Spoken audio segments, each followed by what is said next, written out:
မင်္ဂလာပါခင်ဗျာ Same Scale မှာအားလုံးကြိုဆိုပါရစေကျွန်တော်ဒီနေ့တော့ကျွန်တော်ဆိုင်မှာရှိတဲ့ကမှာကျွန်တော် Twitter Gravel တွေက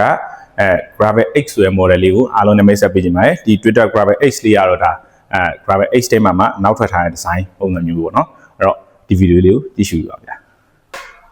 ဒီကောင်လေးကတော့ Twitter Gravel X ကျွန်တော် dark gray color လေးဖြစ်ပါတယ်ဒီကောင်ကတော့ Twitter ရဲ့ထုံးစံတိုင်းဒီကောင်က carbon frame carbon foul ဖြစ်မယ်နောက် gear ရဆိုရင်ဒီကောင် retrospect 212နဲ့လာမယ်ရှေ့ gear ရဲ့ retrospect Pranger Sinus hologram ဖြစ်မယ်ပေါ့နော်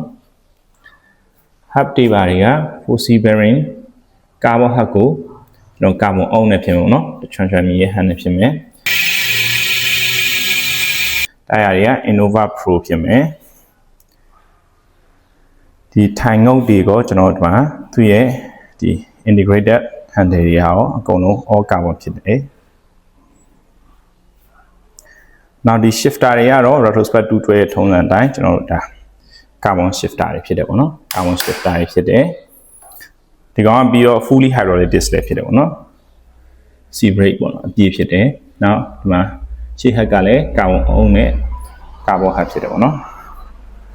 ဒါ Twitter ထုံးစံတိုင်းကျိုးတွေပါရတော့ပြောကြမလို့လုံးဝအပြောက်ဘာမှမမြင်ရဘူးเนาะ